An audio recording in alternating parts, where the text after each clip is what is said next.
So when my girlfriend and I would go eat at a Chinese restaurant, back when we were allowed to, before the pandemic, anyways, we would always get the Mongolian beef because of how crispy it is, but also how savory that sauce was.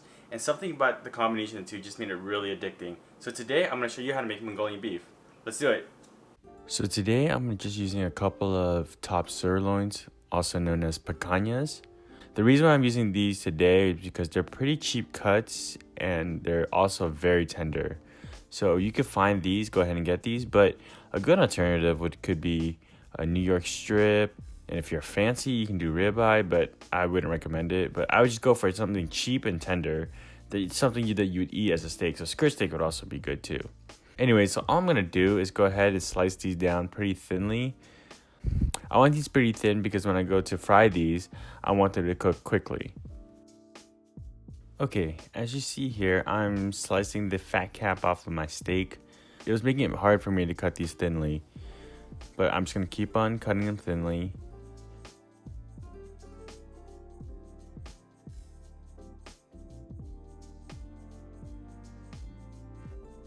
Just like this. All right, come on, focus, and there. So this thin, I don't have a measurement for it, but just cut as thin as you can. If it's too hard for you to cut it thinly, just put it in the freezer until it firms up, maybe 20 minutes, and then go ahead and just cut it up from there. So I'm gonna throw my meat into the bowl once I'm done and finish cutting up the other steak as well.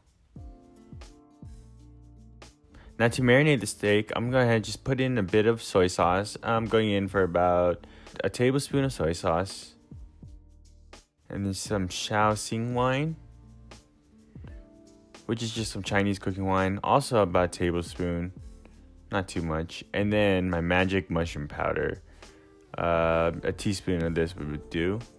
And then all I'm gonna do is go in with my bare hands and stir it up. Make sure everything is coated. Make sure everything is marinated. So this is the situation now. I'm going to take my beef, put it in my cornstarch, and then just dust it and then pat it so that there's no excess cornstarch on it, and just lay it on my tray. I'm gonna go ahead and do this for all my pieces of beef. Try not to overlap them because I want the cornstarch to be soaked up by the beef. So if you have them overlapping, they won't dry up. So let's clean up and get going on the next part. All I'm gonna do is smash down 2 cloves of garlic and chop it up finely. And then I'll go ahead and set that aside when I'm done. And then for the ginger, I'm doing the same. I'm taking about 1 inch of ginger, peeling it, and then also mincing it up as fine as I can. Try to get it the same size as your garlic. So if your garlic was coarse, then make your ginger coarse. If it was fine, make it fine. I want these to cook up at the same rate. And then go ahead and put that in the same plate or bowl as your garlic. We're going to use that later. And of course, we're going to use some onions. Of course, you got to spin it. And then all I'm going to do is top and tail it. And I'm only going to be using half an onion today because that's all I need. And I'm going to cut them into wedges. I don't have a measurement again, but I would guess around 1/8 of an inch. Not too thick and not too thin. You just want them in a size that will cook quickly. And then put that in a bowl when you're done. Alright, drop down your green onions. Take off the white parts because you're not going to need them. Save them for something else or plant them. And then just cut up your green onions into 1.5 inch chunks like this. So for these thicker parts, I'm just going to slice them down in half so they'll cook at the same time as the thinner parts.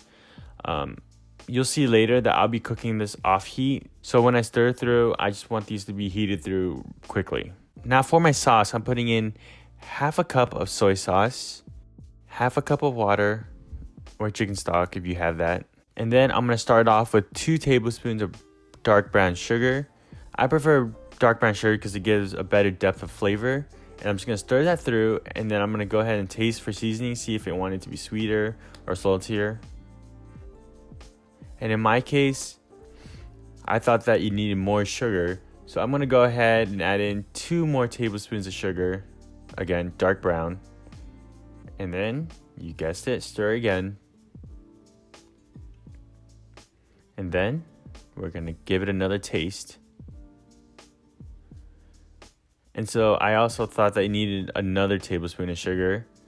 and just a touch of water. I added in about a tablespoon of water. And then stir that through again. Make sure everything dissolves and give it another taste. Now to me this was perfect, so I'm just going to pour it back into my measuring cup that I use and then set that aside. Alright, so before I start cooking up my beef, I just want to show you my setup real quick. It's important to have everything ready and prepared so that when you're cooking, you're not trying to, get things together. So for example, I have an empty bowl that I'm going to use to drain my oil later.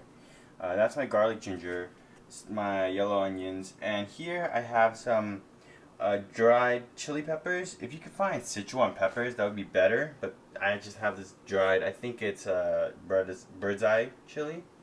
I'm not sure. And then I have here a cornstarch slurry, which is just a tablespoon of cornstarch to about a tablespoon and a half of water. That's my sauce, and this is my chopped up green onions. And I have a tray here to get my beef, to drain out my beef after I'm done frying. And so just get all these together, because once you start cooking, you don't really have time to stop and prepare. Alright, now it's time to cook the beef.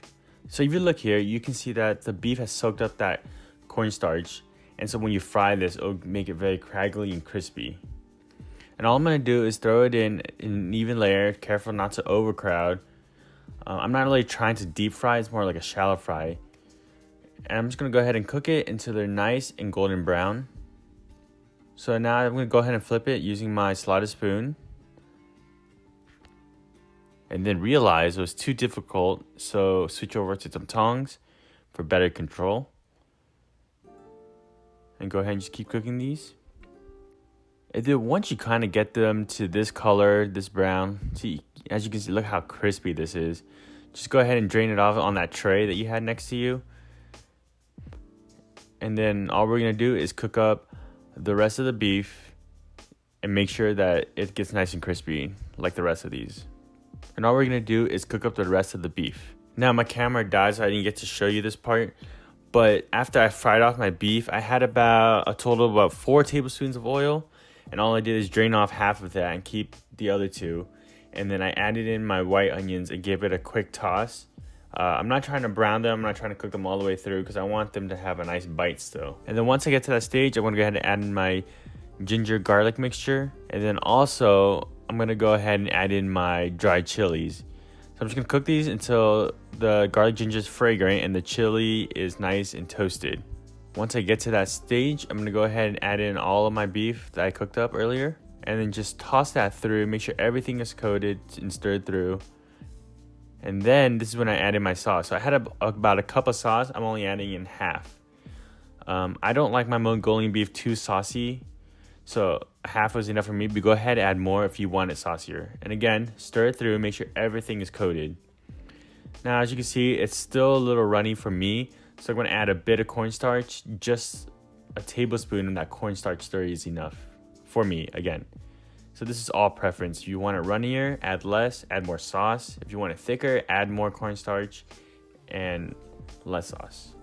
Once it's like this and all the sauce has been soaked up, I'm going to go ahead and throw in my green onions off heat and stir it through. Make sure it's just heated through. Make sure it's wilted just a slight bit. And once it looks like this, you are done. Now, to the taste test. And here's a final product. A beautiful plate of Mongolian beef. Alright, let's try it, shall we? Alright. So I have a bowl of rice because of course you need to eat it with some rice. I'm going to go ahead and pick up some green onion, some onion, skip the pepper this time. Here you go. Look at that. Alright, cheers. A little bit of rice.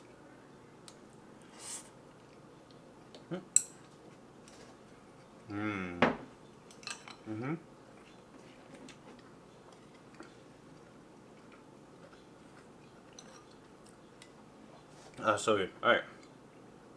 One more. Alright, now. Alright.